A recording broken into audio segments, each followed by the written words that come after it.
नमस्कार, मैं घनश्याम माने। टॉक विद द सेलिब्रेशन इस यूट्यूब चैनल में आप सभी का हार्दिक स्वागत है। आज तक इस यूट्यूब चैनल के माध्यम से एक संवाद मन से इस शो के द्वारा हम कई लोगों से रूबरू हुए, उनसे बातचीत की गई।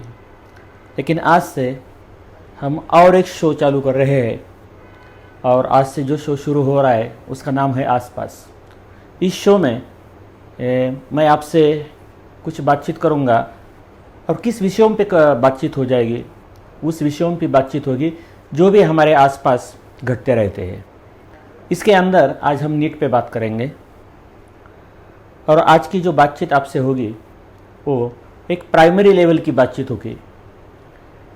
नीट आजकल पूरे एजुकेशन फील्ड में ही नहीं, लेकिन सोशल मीडिया देखो या प्रिंट मीडिया देखो, हर जगह पे आपको नीट के बारे में लिखा हुआ है, वो आप पढ़ेंगे।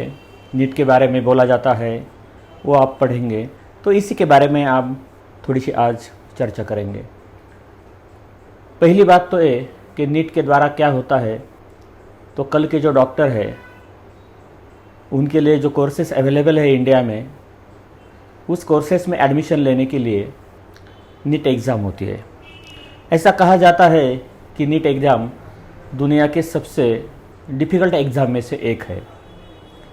इंडिया में लगभग 23 लाख विद्यार्थी नीट हर साल देते हैं और उनमें से सिर्फ 1,25,000 के आसपास MBBS के प्रवेश होते हैं।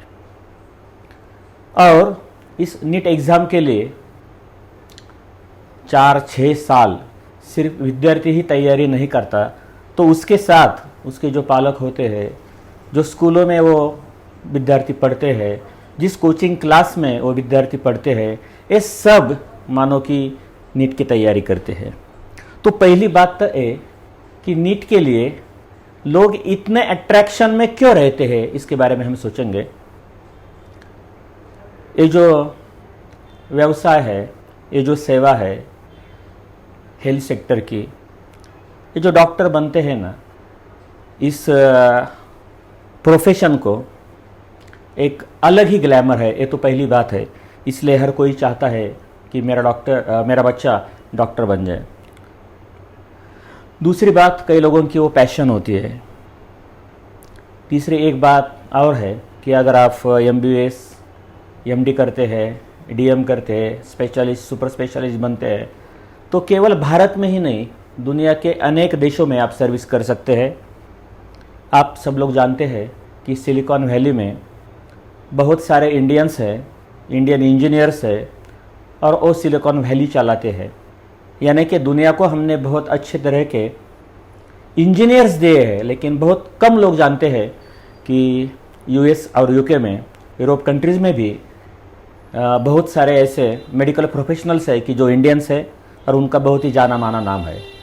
तो इन शॉर्ट, पहली बात यह है कि एक ग्लैमरस अट्रैक्शन लोगों को इस फील्ड के बारे में है, और दूसरी बात, दुनिया के कोने कोने में आपके लिए बहुत सारे अपॉर्चुनिटीज़ हेल्थ फील्ड में रहती है।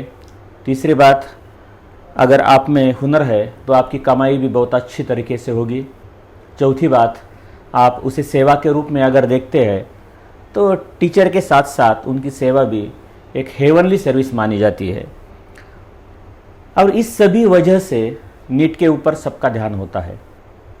नीट के द्वारा MBBS का चयन तो होता ही होता है, लेकिन बाकी जो कोर्सेस है, चाहे वो BDS हो या BAMS हो, उसका भी चयन नीट के परीक्षा के द्वारा होता है। और बहुत सारी भीड़ नीट देने के लिए हमेशा तैयार रहती है, तो इसलिए वहाँ स्पर्धा बहुत होती है। और जहाँ जहाँ भी स्पर्धा होती है, वहाँ भी हम चाहे अगर न चाहे कुछ न कुछ गलत भी पाया जा सकता है, और वही हो रहा है। 11वीं 12वीं का जो पोर्शन है कि जिसके ऊपर नीट होती है, वो दरअसल NCERT का पोर्शन है, सिलेबस है, उस पर नीट होती है।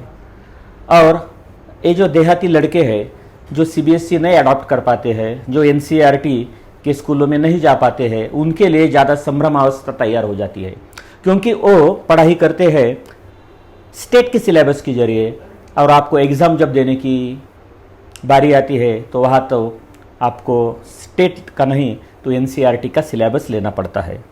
और इसी बात का फ़ायदा कोचिंग क्लासेस उठाते हैं।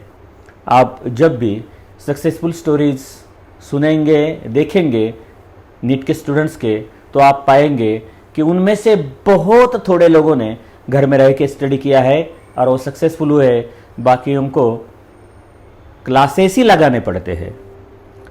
तो इसका कारण क्या है? जो मैंने कहा कि स्टेट का जो सिलेबस है स्टेट बोर्ड का, वो नहीं होता है, एनसीईआरटी का सिलेबस होता है, और दोनों में बहुत सारा अंतर है। तो आप अगर किसी भी शासकीय स्कूल में, कॉलेज में एडमिशन लेते हैं तो वहाँ पे आपको एनसीईआरटी नहीं मिलेगी, आपको ज़्यादातर स्टेट का जो सिलेबस है वही करना पड़ेगा। इसलिए आप अगर चाहो और न चाहो तो भी क्लासेस लगाने पड़ते हैं। क्लासेस का खर्चा भी बहुत सारा होता है, 2-3 लाख के अंदर तो कोई क्लास है ही नहीं 2 साल के लिए, इसलिए मजबूरी से क्लास भी लगाना पड़ता है। और क्लास के साथ साथ बहुत सारी चीज़ें आ जाती है। क्लास के साथ आपको रहने की सुविधा भी देती है क्लास, खाने की सुविधा भी देती है। तो एक प्रकार की इंडस्ट्री कुछ शहरों में शुरू हो गई है। उस क्लासेस के अंदर अलग अलग क्लासेस के अलग अलग एडमिनिस्ट्रेशंस के अंदर एक स्पर्धा का वातावरण आता है, और हम नहीं कह सकते कि वो स्पर्धा अच्छी तरह से ही होगी, मार्क से ही चलेगी, और सारी चीज़ें आ जाती है। तो अगर नीट को नीट तरीके से करना है तो पहली बात यह है कि गवर्नमेंट ने सिलेबस के बारे में कुछ तो सोचना चाहिए। सिलेबस इस तरह से होना चाहिए सभी के सभी स्कूलों का, उसे हम सेंट्रलाइजेशन भी कह सकते हैं, कि पूरे भारत का 11वीं और 12वीं का जो साइंस का सिलेबस है, फिजिक्स, केमिस्ट्री और बायो, जिसके ऊपर नीट का सब कुछ तय होता है, वो एक ही होना चाहिए। अगर लड़के सिर्फ कॉलेज में जाकर नीट के एग्ज़ाम दे पाए तो बहुत सारी चीज़ें आसान हो जाएगी। अगर लड़के सिर्फ कॉलेज में जाएंगे और सिलेबस इस तरह का होगा, स्पर्धा इस तरह की होगी, एग्ज़ाम इस तरह की होगी कि एक देहाती बच्चा भी सिटी के जो बच्चे हैं उनके साथ स्पर्धा कर सके, एक आम आदमी का लड़का भी अगर richest person of the India हो उसके साथ स्पर्धा कर सके, इस तरह का माहौल सभी जगह अगर हो जाए तो मुझे नहीं लगता कि ये जो गड़बड़ी नीट के अंदर हो रही है वो हो पाएगी।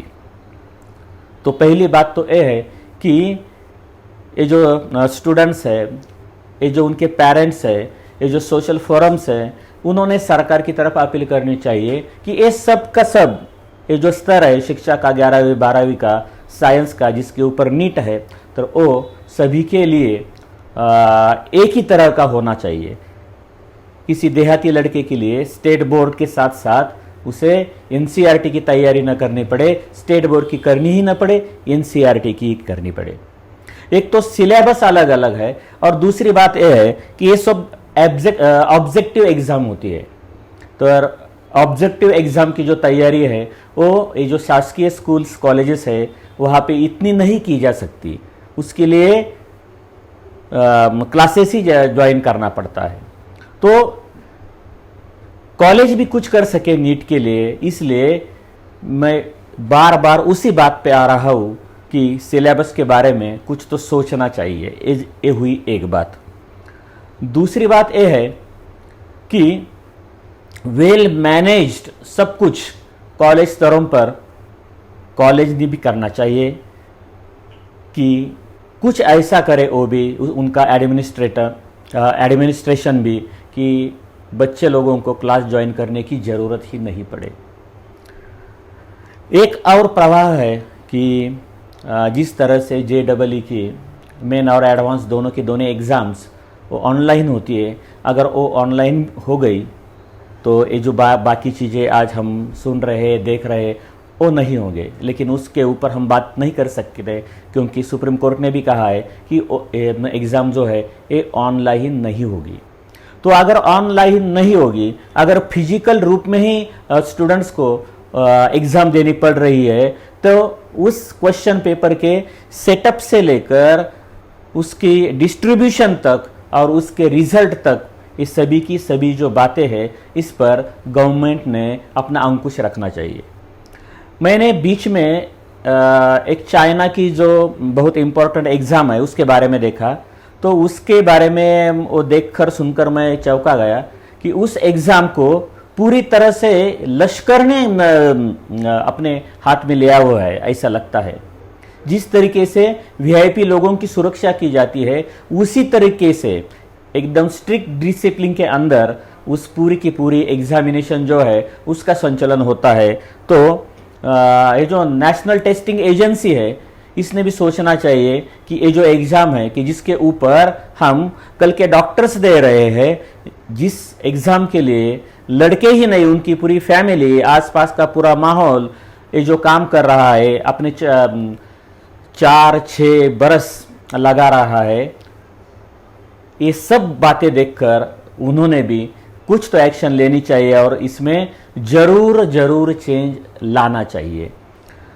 ना ही मैं ज़्यादा एक्सपर्ट हूँ, ना ही आप ज़्यादा एक्सपर्ट होंगे, लेकिन एक तो तय है कि नीट के बारे में शासकीय स्तरों पर कुछ अच्छा निर्णय होना चाहिए और इसके लिए जो स्टूडेंट्स हैं, जो सोशल इन्फ्लुएंसर्स है, इसके साथ साथ जो एजुकेशन फील्ड में काम कर रहे हैं, इन सबों लोगों ने कुछ तो मूवमेंट खड़ी करनी चाहिए और हमारा जो संदेश है वो शासन तक पहुंचाना चाहिए। उसमें एजुकेशन फील्ड्स के जो एक्सपर्ट्स हैं उनका भी रोल होता है और ये जो मेडिकल कॉलेजेस के जो एडमिनिस्ट्रेटर है, वह जो काम कर रहे हैं, मेडिकल फील्ड में जो काम कर रहे हैं, इन सब लोगों ने मिलकर गवर्नमेंट को रिक्वेस्ट करनी चाहिए और अपनी अपनी जो इंस्ट्रक्शंस है, सूचना है, वो गवर्नमेंट को अपने अपनी माध्यम से देनी चाहिए। इसी जागरूकता के लिए हमने आज का ये छोटा सा वीडियो बना लिया है और दूर दूर तक जाए, इसलिए हमने ये प्रयास किया है कि ये जो वीडियो है ये हिंदी में हो। आपका कोई भी कमेंट हो, हम कमेंट बॉक्स में आप कमेंट कर दीजिए। धन्यवाद।